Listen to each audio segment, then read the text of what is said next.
Whoa, we are back for another episode of Home Mat Advantage. I am Sam Herring, joined today by a special guest who probably be a lot more episodes. Mason, we recently added him to the Home Mat Advantage team, and so this is our first episode with him, and I'm really excited to have him aboard. Yeah, Hi, man. how you doing, Oh, Mason? good, man. How are you? I'm doing great, ready to get going with this episode. Yeah. You and me both excited to talk a little bit about Vegas and everything. Yeah. So first, I want to cover a little bit about you and your history in wrestling, and then um, how we met you and got into Home Advantage.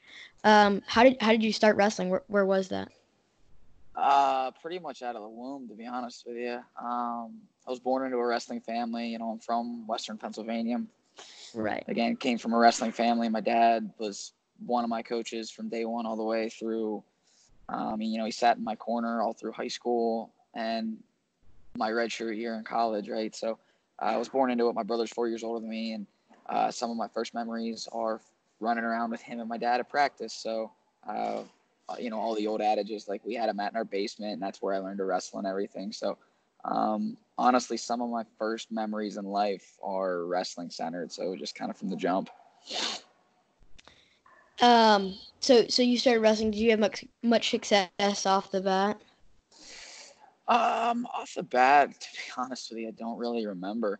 I was pretty fortunate with the way things played out for me the whole way through.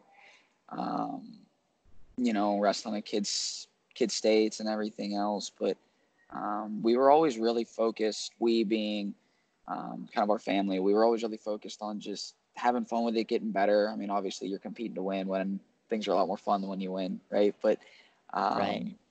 it was definitely just about doing it because you enjoyed it, and I think that's a big part of the reason that I still love the sport. Mm-hmm. So you ended up having a pretty successful high school career. You went to Lehigh, I believe. Mm-hmm. All American there, and then you went and coached at George Mason. Yep. See, How long oh were you yeah. at George? So I graduated from Lehigh summer actually of 16 is when I finished up grad school. Finished grad school, went, and I was living and working in the Pittsburgh area for 2 years after that, coaching at the Quest School of Wrestling, which is the same club I grew up in, working, Mm-hmm. doing an office job and everything. And then I coached at Mason from June of 18 until August of this year. So I was there for just a little over a year, so one season and a little bit of, a little bit more the second summer. It was good. It was a lot of fun. It was something that I'm really glad that I did. I got to meet and work with some really awesome people. Just, for a variety of reasons, wasn't what I wanted to do the rest of my life. And, I had some things that I felt like were pulling me back towards Pittsburgh and back towards home. So, Mm-hmm. here we are. So, do you plan on continuing to coach at Quest and work in Pittsburgh, or do you have dreams of coaching college again, or is that kind of it for you? For the foreseeable future, definitely still coaching at Quest and working, working at downtown Pittsburgh these days. So, between doing that and coaching at Quest again, that I'm as busy as can be. And I really enjoy it. I'm close to my family. I love what I do for a living. I love where I coach. Um, you never want to say never because you don't know how life's going to play out. And if you get us, who knows what opportunities could come up down the road, right? So never say Mm-hmm. never, but right here, right now, I don't see it changing. Okay. Well, that's great. And then, so when you moved back to Pittsburgh, Tony Rotundo and Jude Swisher and I uh, saw that move, and we were thinking we wanted to keep you in the sport and involved a little bit more outside of Quest. So we reached out to you and saw if you wanted to work for HMA. I mean, I say work, but more like write for us and come on the show. It's Mm-hmm. not really a full company, but Yeah. at the same time, we wanted you to come help us out. And so why did you decide come over to HMA and help us out over here? Yeah. So when Tony originally reached out, when I kind of publicly announced that I was leaving Mason to come home, Tony reached out right away, just to say good luck and everything. And then asked if I wanted to stay in touch with the sport, if I ever wanted to do some writing. I did a little bit of writing and some podcasting before I coached at the college level for PA Power. Tony reached out and asked if I'd be interested in, doing something similar, just on, a more national scope, to kind of have the freedom to write about whatever, right? Talk about whatever. So I Right. said, yeah, absolutely. I'd seen what you guys were doing, and, was a big fan of the fact that you guys just started your own thing just because you love doing it. Honestly, it reminded me a lot of myself. Anybody that knows me, spent time around me, knows I've been a wrestling geek from the time I was a little kid. So yeah, Tony reached out, and I was like, that sounds absolutely perfect. It's kind of like you said, it's just something that we can do. Not that all of us don't put a lot of time into it, especially you and Jude, but Right. it's something that we can do when we can, right? It's not something that's going to run our lives, and just gives us an outlet to provide unique perspective on the sport. So, Mm-hmm. that's kind of how that happened. Well, I'm really glad that we have you working with you and teaching us a lot and really helping put out some good content. Um, and with that, I think we can move on and talk a little bit about the CKLV, which little shout out to your article on Home Advantage, HMAWrestling.com. Head over there and check out Mason's article, recapping kind of what we learned from the CKLV. And we can kind of run over that a little bit and then just give some overall thoughts. Maybe run weight by weight, recap the CKLV that happened this past weekend. Yeah, I mean, I think going weight by weight, makes the most sense, and might as well start with the little guys, right? Yep. So at 125, there are a few storylines. What wrestler stood out to you the most? And yeah, so where did you just see potential? Who surprised you at 125?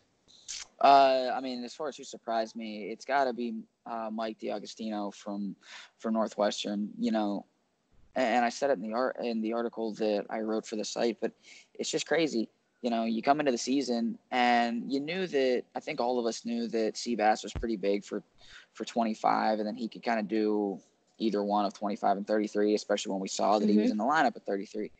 And then DiAgostino goes out and ends up third in Vegas, and all of a sudden, as I was sitting there watching, and even though he lost to Mueller in the semis, sitting there watching his semis with Mueller, who, Jack's a national title contender at the very least, right? So, he's a returning finalist. So, and just the way that DiAgostino competed with him, as well as the way he performed everywhere else, all of a sudden I'm looking at this going like, they could have All-Americans at both of the first two weights, because Seabass is good wherever he goes. It doesn't, Absolutely.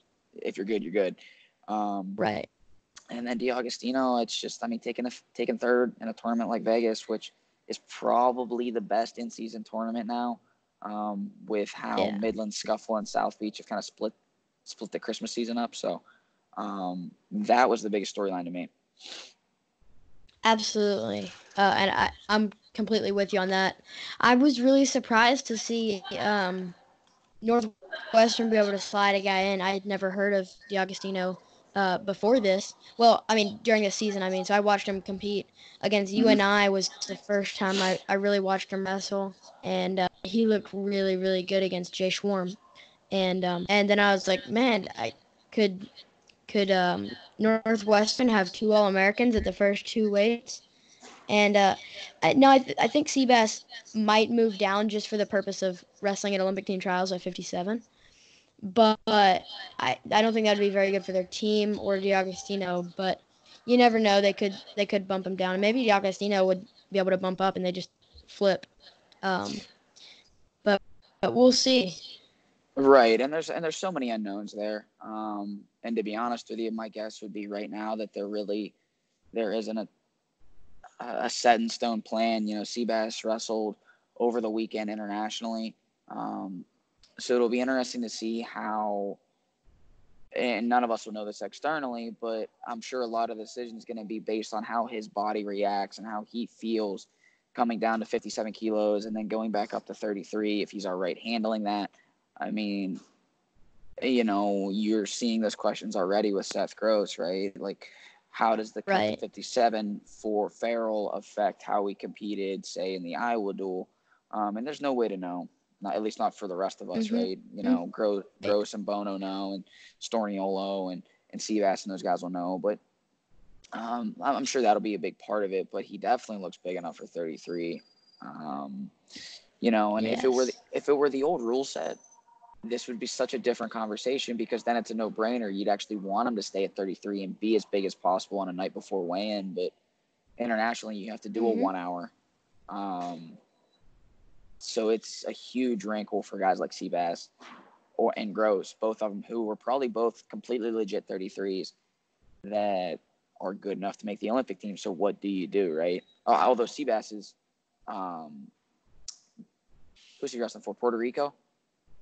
Yes, Puerto Rico. Yeah, so Seabass, I believe, Seabass will be the guy. So, which actually I think helps him because Gross has to go through such a barn burner of a bracket and a situation to make the team. And Seabass won't have that. So maybe that helps. I don't know. Well, I just thought about that. All he has to do is qualify. So he's already made the Olympic team this past weekend, I believe. Right. So he's just got to qualify the spot. Or 2 weekends ago, I guess. So the only thing he has to do is qualify the weight at Pan Am's. So he won't even have to make the cut until, when is that, June? Yeah, he won't have to make the cut till midsummer, so he probably will stay up because, again, at least in my mind, I would want to stay big. I'd want to stay as big as possible, as long as possible. Right. Again, it's definitely different on a 1 hour, but you only got to do it twice. Isn't 2 hour for freestyle, 1 hour for college? Okay, yeah, I guess I regardless, it's same day. It's short notice. Yeah, I mean, I use 1 hour to describe any same day weigh-in, which is kind of on me, but yeah, it'll be interesting. For 25, it's similar though, because the 25 normally starts the duel, or 33, so you don't get near as much time. But regardless, I think he's gonna do really well this season. That just makes 133 so much deeper than we maybe gave it credit before the season. I mean, it was kind of just like Gross and only Gross, and now we got DeSanto beat Gross. We got Seabass moved up, and that weight is really getting deeper and deeper. And then what's the guy's name from Utah Valley that pulled his red shirt? Taylor Lamont. Pulling his Olympic red shirt made it a lot deeper too. Yeah, I mean, and 33 is kind of one of those. I mean, I feel like every weight in college wrestling, right? Like they're going to be deep. There's going to be things. There are going to be guys that have seasons that aren't quite what we expected, and then there's going to be somebody that comes out of the woodwork. I mean, to kind of make the transition up in Vegas. Like you got a guy like Ridge Lovett, who I mean made more Fargo finals than most teams in his career. Right. You got a guy like Lovett that takes third in Vegas. And again, all of a sudden it's like, especially with the performance that Nebraska had as a team, I mean, Lovett's a huge piece of that. And, Lovett takes third. So if you add Seabass and a guy like Lovett in there, the two finalists out in Vegas with Tucker winning and Bridges taking second, Bridges is already an All-American. Right. You add Gross, you add Seabass, just because you took Micic and Fix and Suriano out, which like obviously is a huge deal, but just because you took those guys out doesn't mean you don't have an elite tier. And I doubt this, but Suriano still could pull the red shirt and come back to school, which would be crazy. It would make the weight so deep if Suriano pulled the red shirt. Yeah, and it's always an interesting thing in these Olympic years too, because I mean, let's be honest, there is a certain element to, like, if there's a certain guy, use 41 as the example.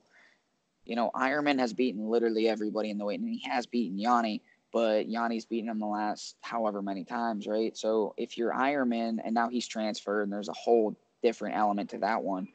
But if you remove all of that, there's always the perspective of like, I am so clearly the guy. If I come out and wrestle for the second half of the year, is it worth doing, especially for a guy that hasn't won a title yet? Or if it's if your program is in a position to win a title or win a trophy when they haven't done that, in this era or in a while or ever, I think that was a big part of why Kyle Snyder chose to pull his Olympic in 2016, right? So,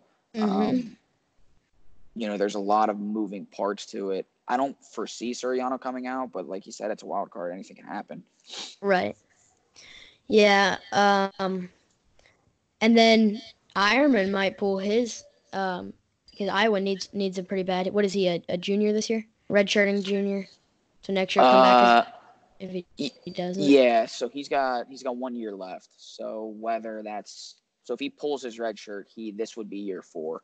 Because he's a 3-time All-American. Right? Yeah, so Ironman, now that he's at Iowa, I would be floored if he came out, just because they're going to wait for Lugo to move on. And I would think he backfills after Lugo at 49. I mean, I think he can get big enough. I don't know, but I would think. That would work well. Because then you got Teasdale, DeSanto, Spencer all to fill in 25, 33, 41, and then Ironman at 49. That would work really well.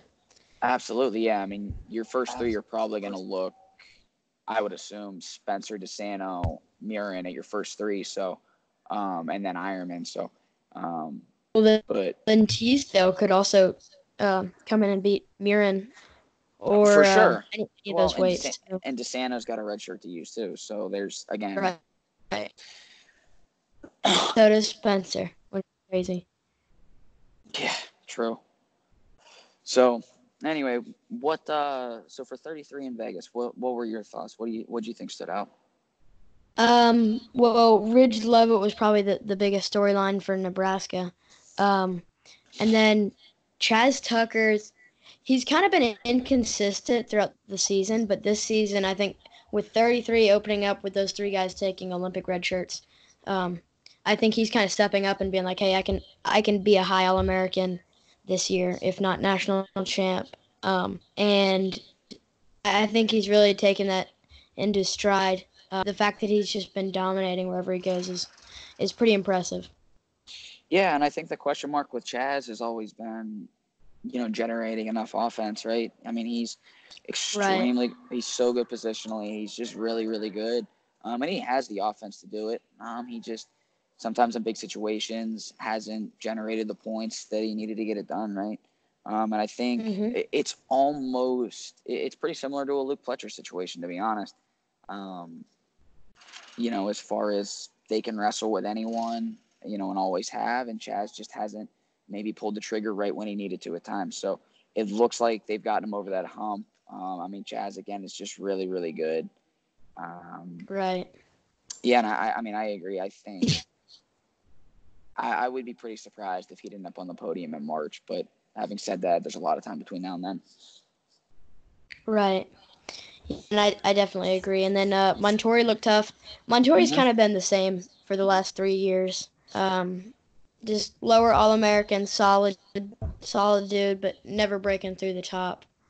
So I didn't expect any different, and I saw the stuff I would expect from him. Right. And, Montori is one of those guys. When he's on, he's all the way on, and it's just really, really good. Every so often he'll lose a match or have a weekend that just doesn't make a whole lot of sense. But when he's on, he's really, really good. His series last year with Austin Gomez was so fun to watch. Just back and forth and back and forth. He wrestled with him so much. Yeah, I mean, it was one of those kind of under the radar, rivalries, I guess, if you want to call it that. But they wrestled, multiple times, just with the way their schedules worked out. And Gomez obviously is as wide open as it gets. Bridges is going to attack him, and they just got into some really fun ones. Absolutely, yeah. That was so entertaining last year. I hope Austin Gomez can come back this year. I doubt he will. I think he'll probably use this as a medical year, but I'm hoping he does. Yeah. Yeah, I mean, that's for, I mean, it's for us, right? It's impossible to tell, but I would guess a medical. Right. Um, well, moving on to 41 for the CKLV. The biggest storyline there was Fletcher's dominance and offense was so much wider and bigger than it normally is. He's normally like you said earlier, you mentioned he's in there with everybody, but that's because he just wrestles it so tight and he'll Mm-hmm. beat people 1-0 and 2-1 and stuff like that, and so um, it's just interesting to see him bumping up a weight, and now he's got this vast offense, and he doesn't stop moving, and now he's becoming more dominant and the number one clear guy in the country. Yeah, for sure. I mean, he looked awesome. There's just no other way to put it. And I mean, Luke's been elite since he was a little kid. He's been a guy that's Yeah. had success at a high level at He every came level out of he's been at. Pittsburgh, didn't he? Yeah, a little bit east of Pittsburgh, Latrobe. But yeah, he's a Yeah. Whitfield kid, which is Whitfield's a district that surrounds the Pittsburgh area. Mhm. So, yeah, Yeah. Luke's a Whitfield kid. I mean, wrestled in 4 state finals in high school, won 3 of them.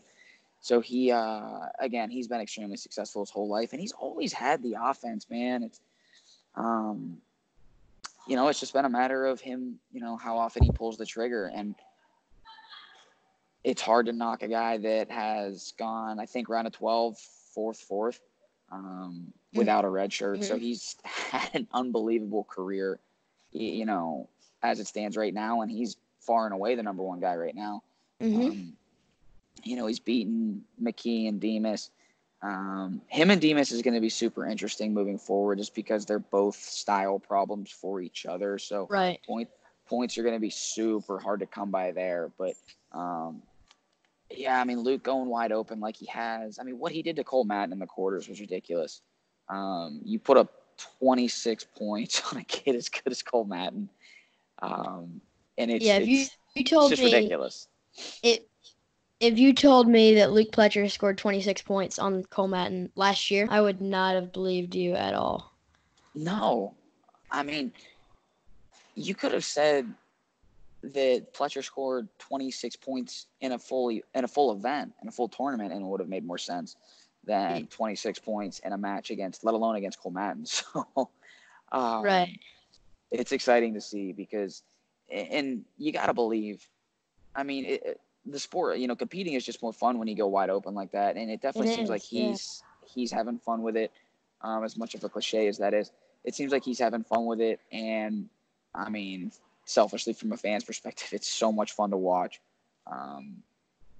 So he's had a pretty special career, and, a little over a month into his last year in college, he's certainly the guy.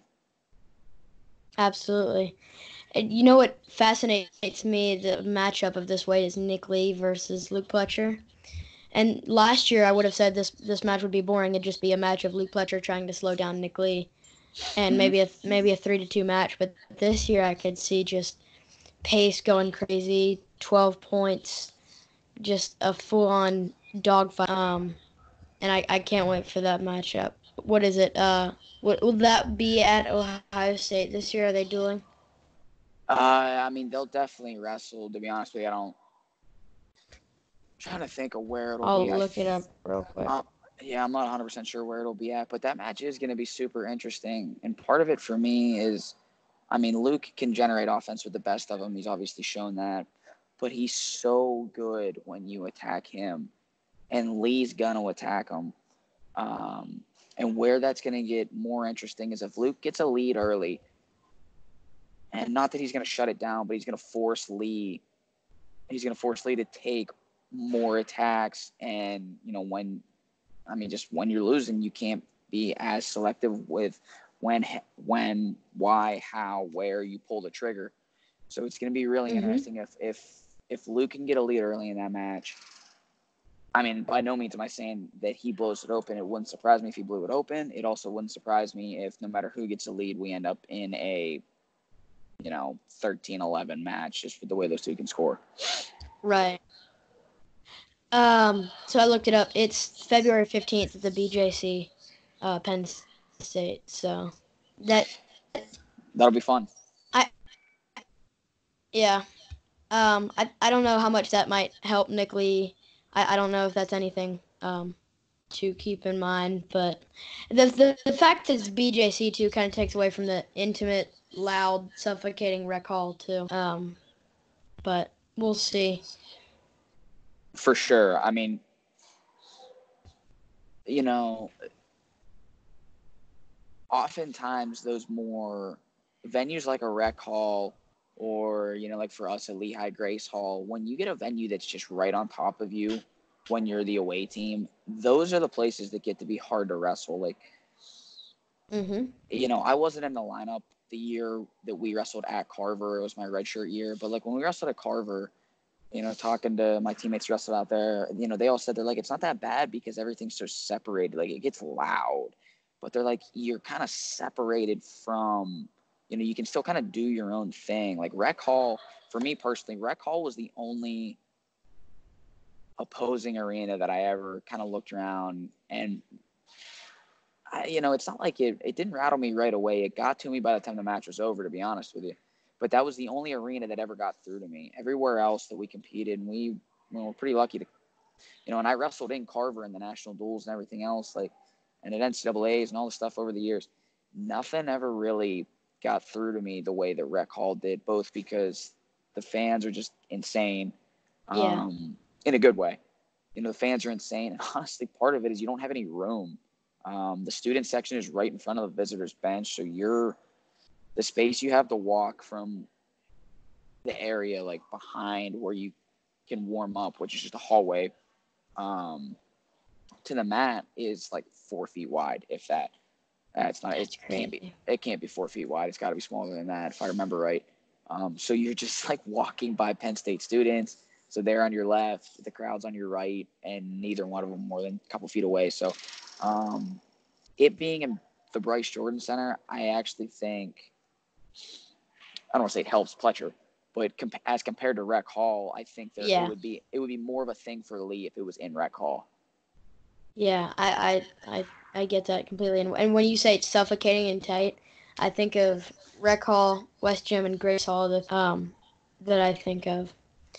Um, those Yeah, those are pretty I would agree with that. suffocating.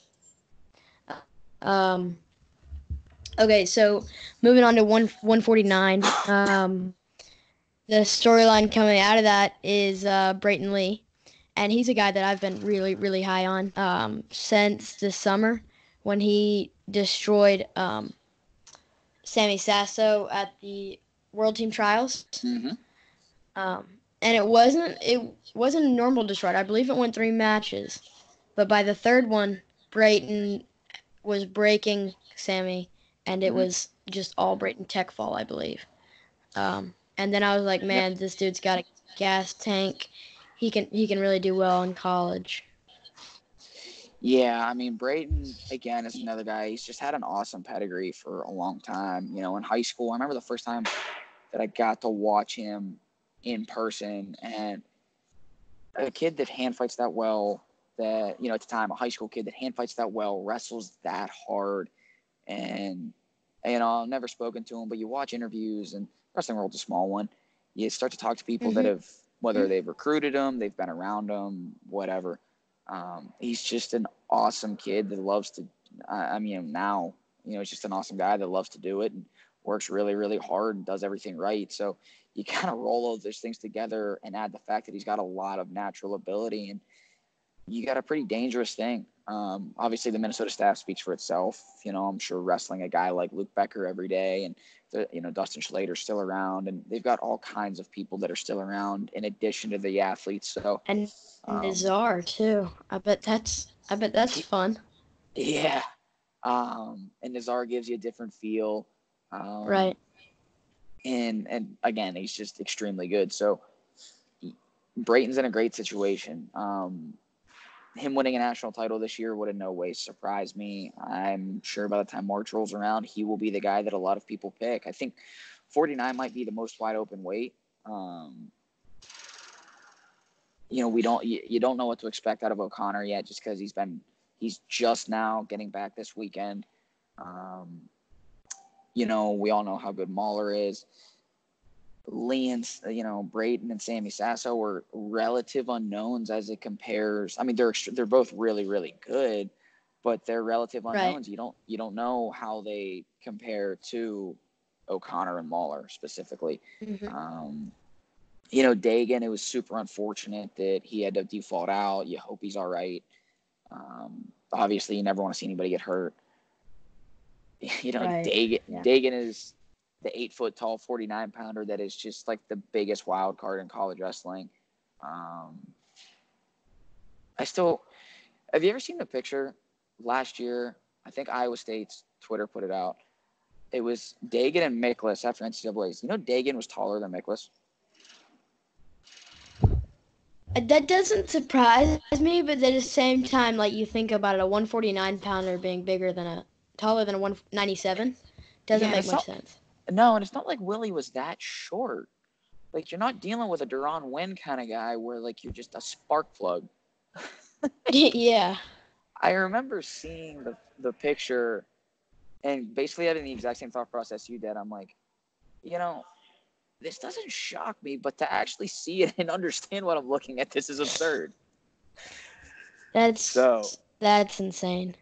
Yeah, so I was bummed we didn't get to see Sasso Dagan. That was going to be a fascinating match because, number one, were either of them going to shoot? Because shooting on either one of them is a nightmare scenario. Would either of them shoot? What happens after they shoot? Because both are just going to create a scramble. That was going to be one of the more fascinating matches in Vegas. Again, obviously, you hope Dagan's okay, but it was just bummed you didn't get to see it. Another guy that's kind of under the radar that I thought would actually perform better at the CKLV this weekend was Yaya Thomas. After the summer he had, I thought he was going to be really, really, really good. And he is really good, but he just didn't perform the way I thought he would this weekend. Yeah, I mean, yes and no, right?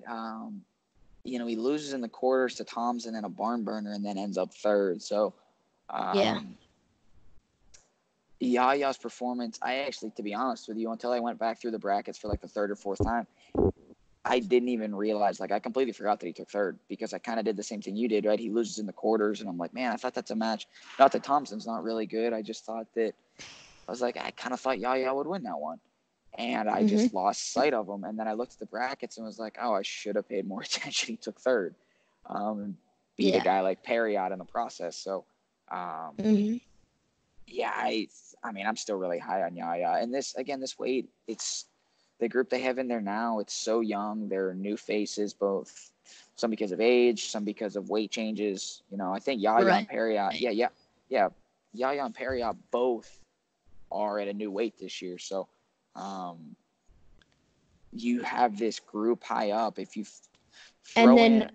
Boo, who has been gone for a while, is in there. Yeah, I mean, Boo was hurt last year, obviously, with the shoulder.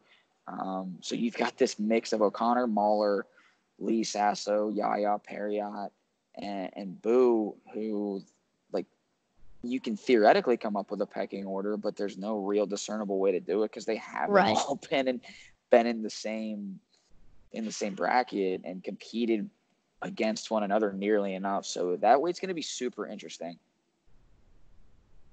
And then Josh Maruka is in there with Cole Martin. I'm looking at Flo's rankings. This weight is deep down to the bottom. That weight's so wide open. I could literally see Jarrett Deegan, the number 11, taking third, and that wouldn't surprise me. Yeah. No, I mean, we could have another situation where you have like a Cody Brewer. You could have a 13 win, and everybody goes, yeah, okay, yeah, that makes sense. So yeah, it wouldn't surprise me in the least. But yeah, I mean, speaking of Yaya, he, you move up to 57 and another Northwestern guy. Yes. Did anybody in Vegas look better than Deacon? I'm not gonna say anybody did. And it wasn't even close. No, I mean, him and Pletcher would be the two Yeah. just based on who they went, who they wrestled, right? But Deacon, yeah, I think that since the Nolf match in the finals, Hayden's freshman year, I think that was as soundly as I've ever seen Hayden get beaten. Yes, I would agree. I haven't seen it anywhere. He wrestled at the U.S. Open 2017, and what did he take, third, I believe, and he still didn't get beaten like that. And the U.S. Open, senior U.S. Open's crazy. And Ryan Deacon, he's kind of been a guy where he proved it last year at CKLV that he was that good, and then lost it until NCAAs, it seemed like. And then he bounced right back. U.S. Open, beat James Green, three-time world medalist, um, and then made Final X. Looked pretty good in the second match, especially against Green. And so we know he's that. And it's crazy to see. He's also really, really big. Yeah, Deacon is one of those guys that I'm convinced he could wrestle 84 and fill out enough that he would look huge at 84. Because he's moved up to 57 height and he looks enormous. But no, Deacon just looked really good. And the most impressive thing to me was the fact that in back-to-back matches against David Carr and then Hayden, you have two elite guys that are just completely different. They present different challenges, and Deacon, shut both of them down. And if you want to expand it to the quarters with his match against Teamer, that was the most competitive match he wrestled all weekend in terms of, I thought, Teamer was the only one that during the match I went, okay, I think Deacon might get beat this match. But you go three straight guys that present three completely different problems for you. Right. And he handled all of them beautifully. He made adjustments in the Teamer match that were super high level. Carr, he just shut down. He kept forcing the front head and, getting to reattacks, which if you're going to beat David Carr, I feel like is pretty much the only way to do it unless you can really control the hand fight.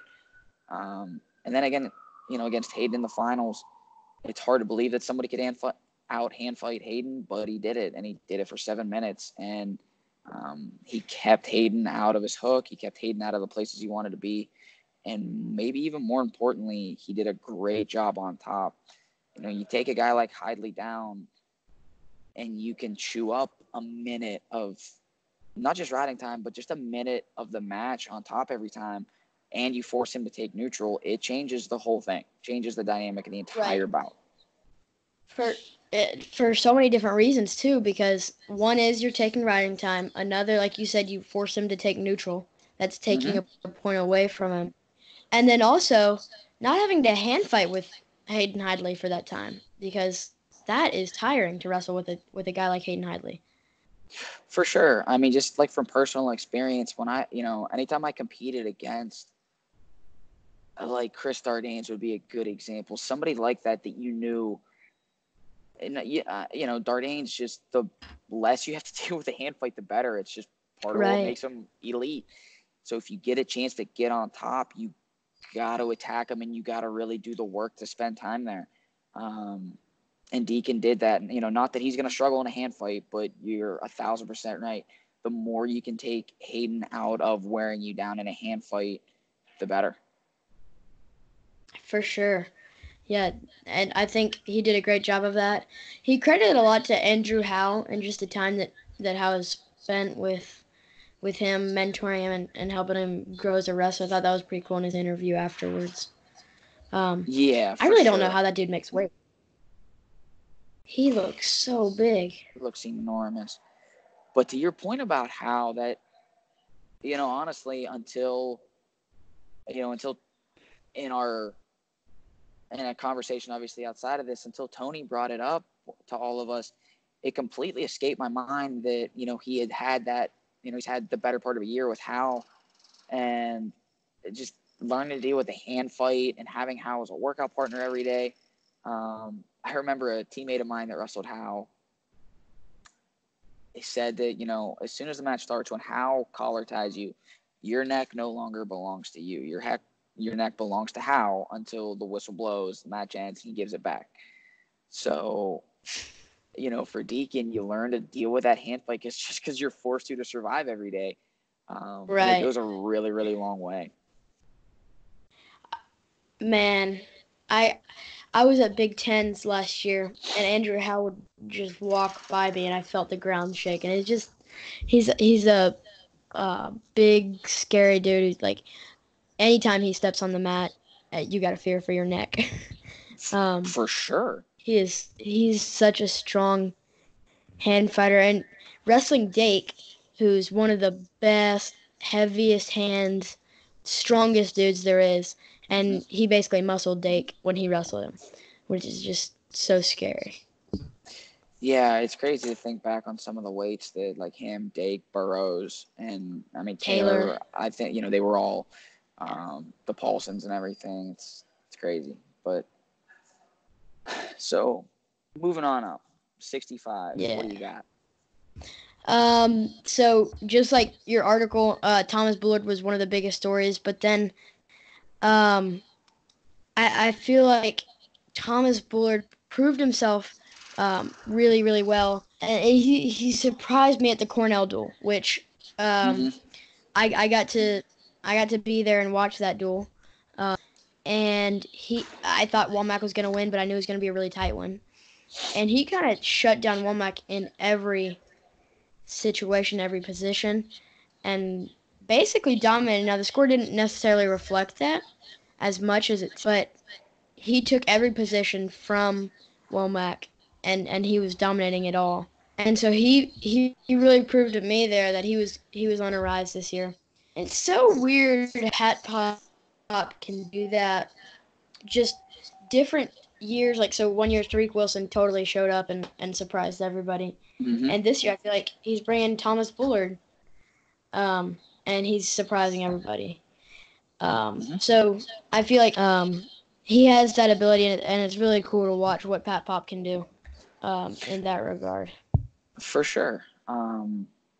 Yeah, I mean, anytime you got a guy that's that good on top, like if Bullard gets a chance, really gets a chance to like gets a boot in and gets a guy flat, it's a problem. I mean, you saw if you watch his match for third with Ethan Smith, like he took a guy that could easily be on the podium, put a boot in, flatten him out, Mm-hmm. buried a half, and pinned him.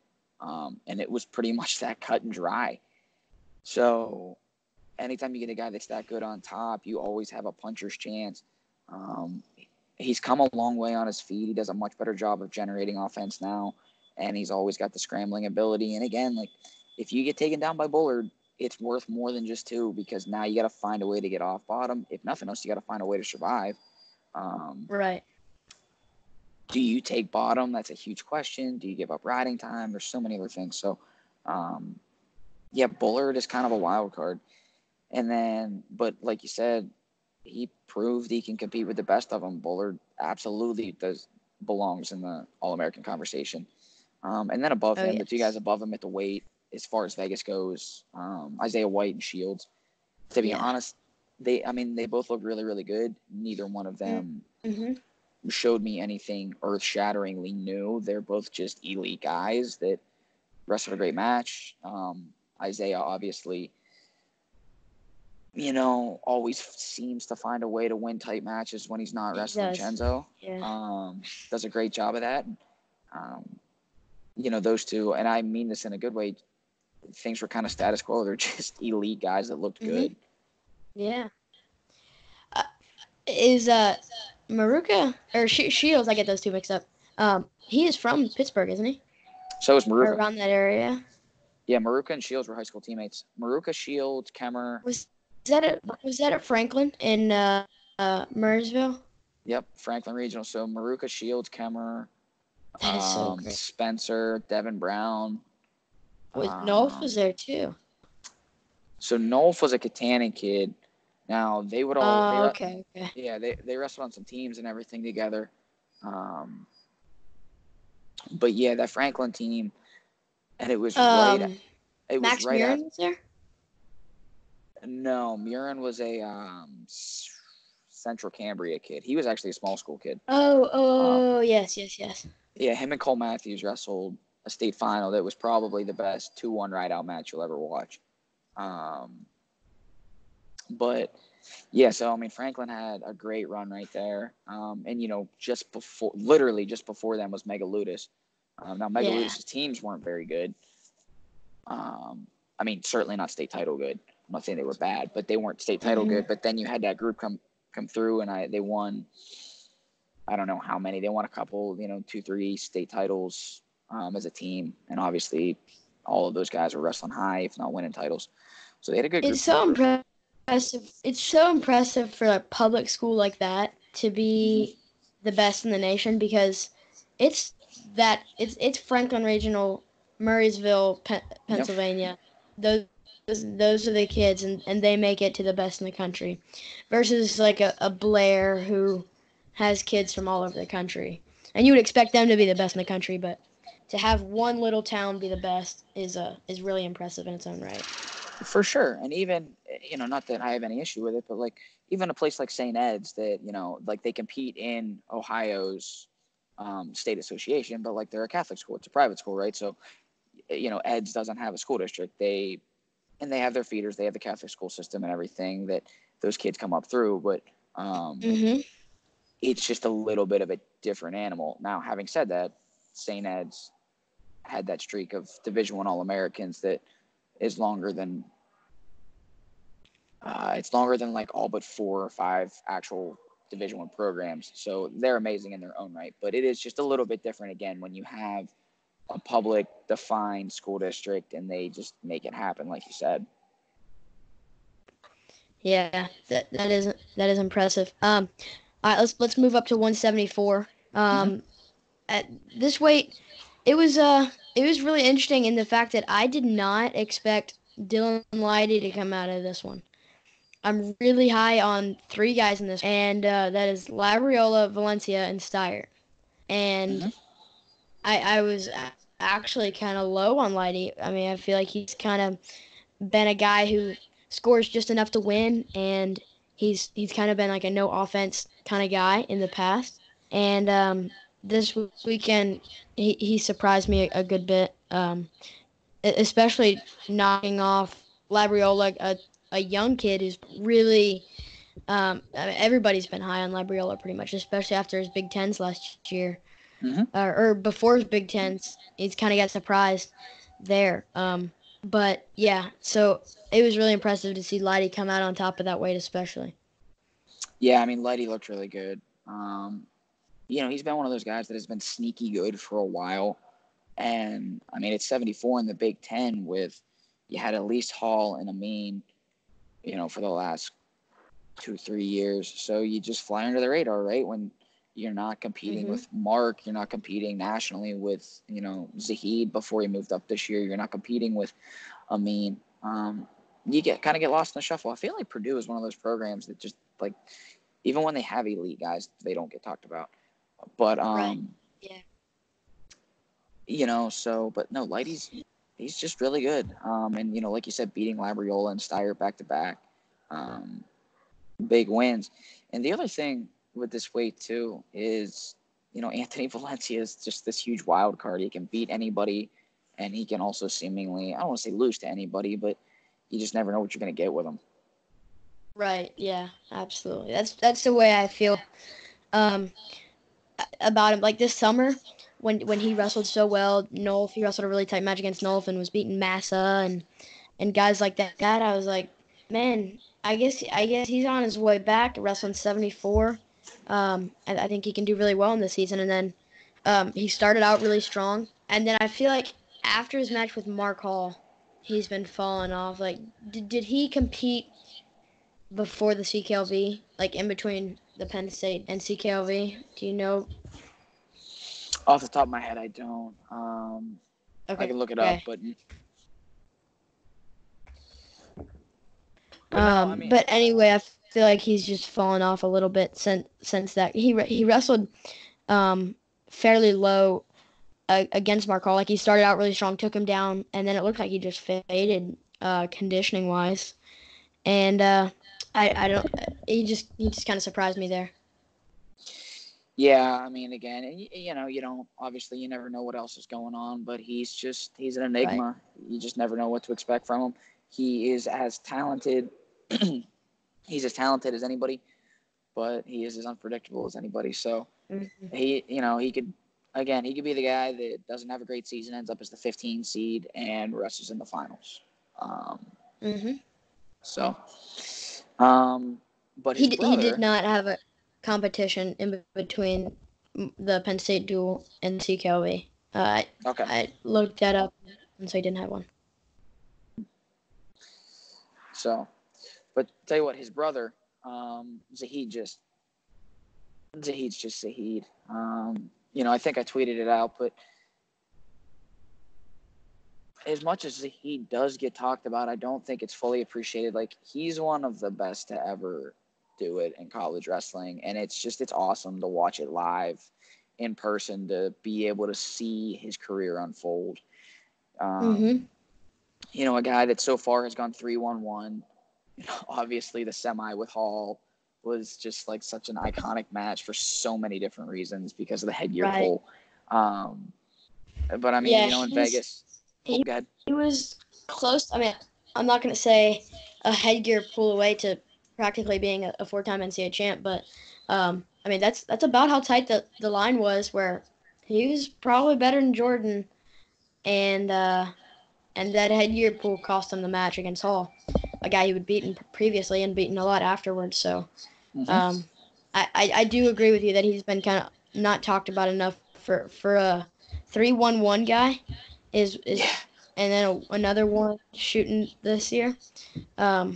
It's such a rarity to see that, and it's kind of like a Kyle Snyder career, and Kyle Snyder gets talked about a lot, and he in my opinion, he's been more dominant than Kyle Snyder's college career.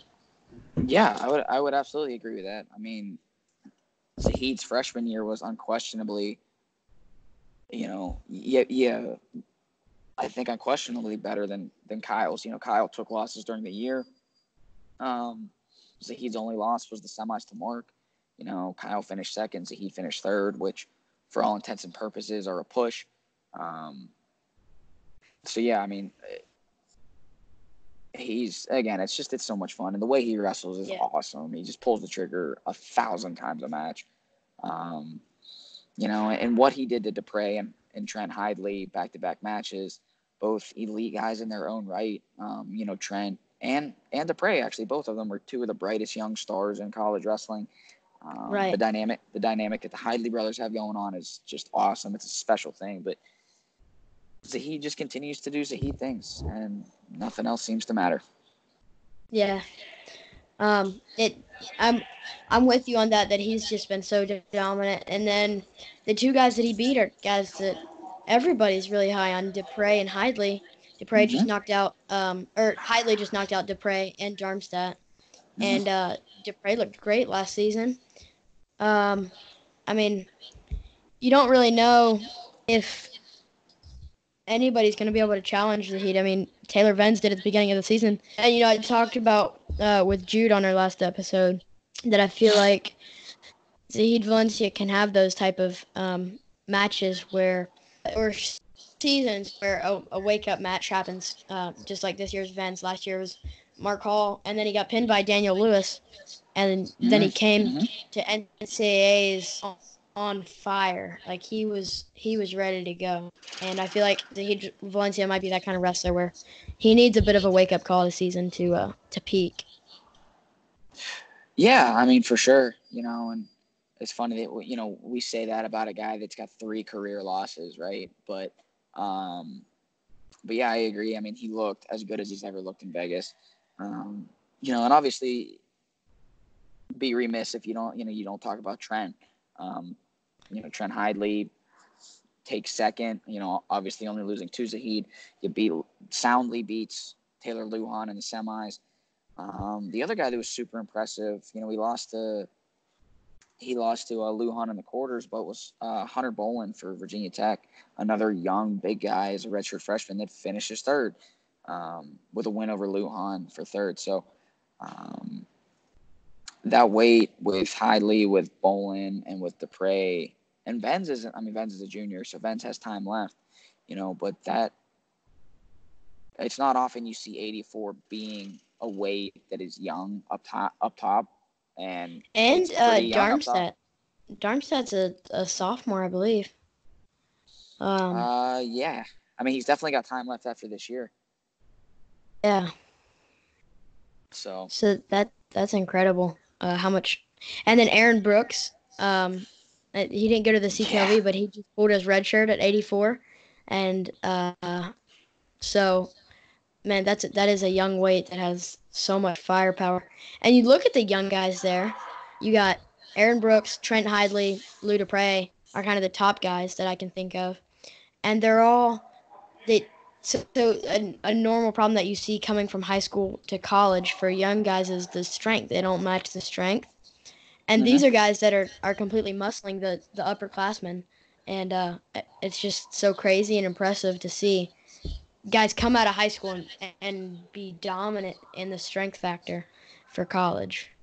yeah, it's really impressive. So 97. Not much to say with this weight other than the fact that Colin Moore just smashed everybody and looked as good as ever, looked as clear of a number one as you could possibly look. And Thomas Lane is just really good on top. Yes. And I think those are really the two things. One thing that I wanted to mention, though, was Cordell Norfleet. He had a really good match. He wrestled really well. Had a really tight match with Colin Moore, 5-3, and then he medical forfeited. Do you know what happened there? No, I don't. Again, that's another situation. It's like Dagan. You don't know. At least the way that I view it, it's not really any of our business. So, like, you hope he's all right. I'm sure we'll find out. You hope he's all right, and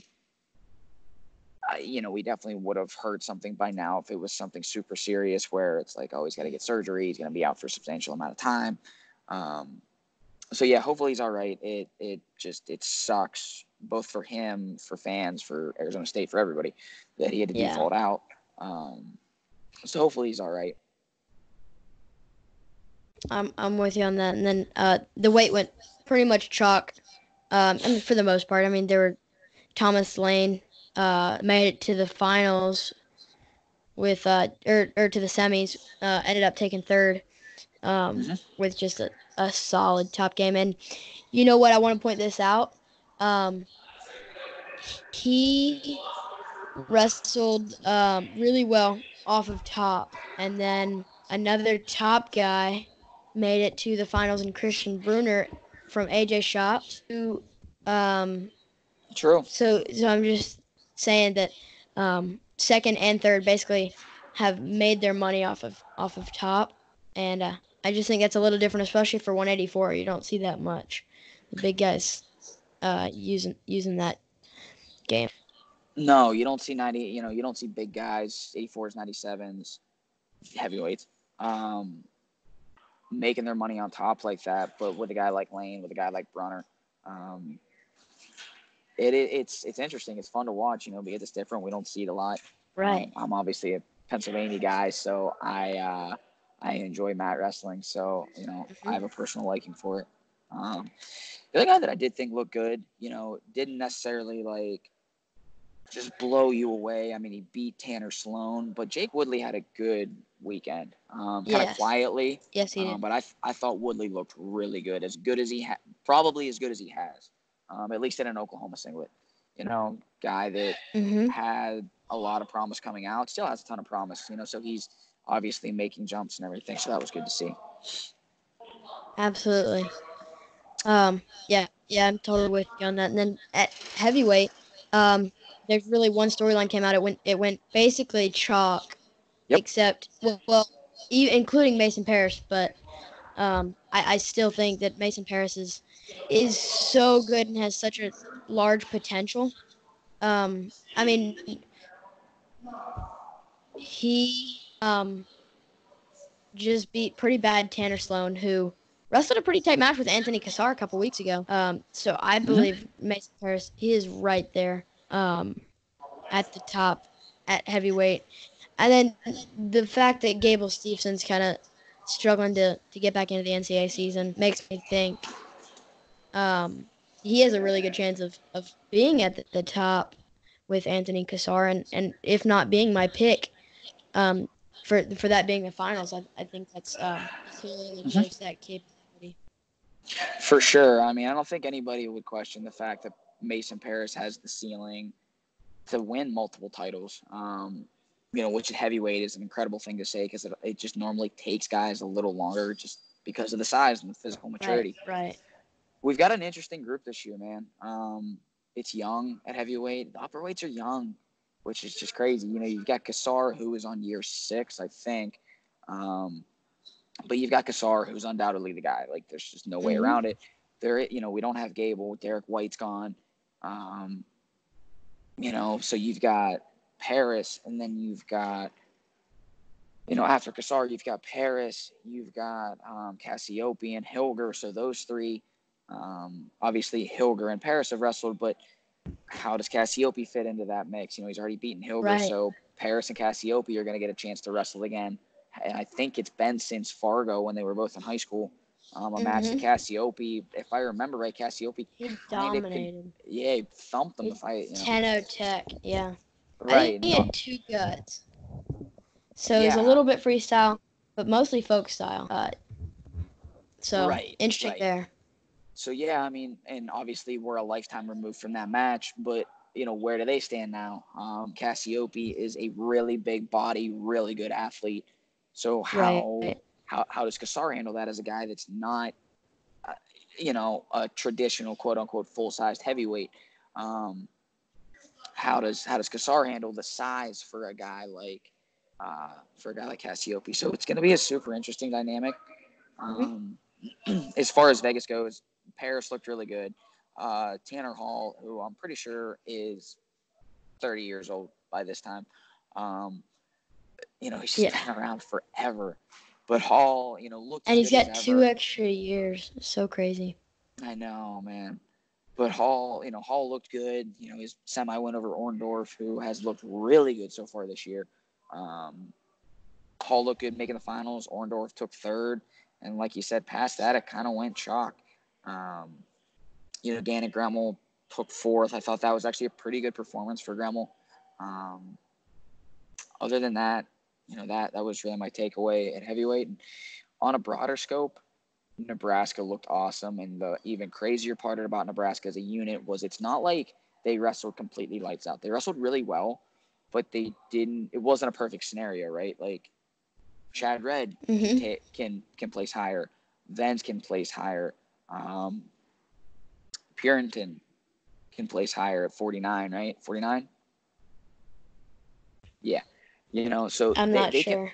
they can place higher at, I mean, a bunch of these weights. Yeah, because Red's 41, right? Yeah. So, Purinton can absolutely, like, he could have easily made the finals at that weight at 49, if not won the thing. So he loses a 10-9, just bizarre quarter to Dagan, and then he ends up eighth just because the weight's that deep. So Nebraska's Right. legit. How they stack up with Penn State and Iowa, because right now that's really the question for Hmm. everybody. How they stack up with those two teams, I don't know. I'm not real big on doing the math just because things never go to chalk, especially in March. Yeah. Um, but the Big Ten dual meet season is going to be a lot of fun, and Nebraska is they're real deal good, especially if a guy like Ridge Lovett can continue to compete at that level. Absolutely. Yeah. I feel like it's down to behind Penn State and Iowa. It's like Ohio State, Wisconsin, and Nebraska. I feel like going for the trophies. Um, and obviously with some exceptions like Arizona State's looking great. Mm-hmm. And there are some teams on the outside there, but I feel like those are like the front five teams. I'll say. For sure. Um, and then the other thing at Vegas team wise was, with even without Andrew Ramirez, I thought Northern Colorado wrestled extremely well. Hmm. Troy Nickerson has done an awesome job. Is doing an awesome job. Him, Mike Moreno, Garrett Kiley, they're doing an awesome job out there of building. I mean, building something out of what was nothing. With Ramirez didn't compete in Vegas. Moshe Schwartz looked awesome. They had multiple other guys go deep. They had another guy on the podium. You've got Alirez. You've got Theorius Robinson that's redshirting this year. So Yes. they got a lot of pieces. Sandoval was ranked before he got hurt. So they got a lot of pieces, and they're just quietly humming along on their build. But they definitely deserve, they deserve a shout out. It's cool. It's exciting. We need small programs to do well. And Absolutely. it's fun to see. Yeah. Well, I think that about finishes it up for this episode of Home Advantage. Thanks so much for coming on, Mason, and hopefully we'll have you on a lot more. And this is just the beginning of it. Yeah, man. Thanks for having me. Thanks for having me on this show as well as just in general. Super excited to be part of the team and looking forward to doing more. All right. Sounds good. All right. We'll talk to you later. Later, brother.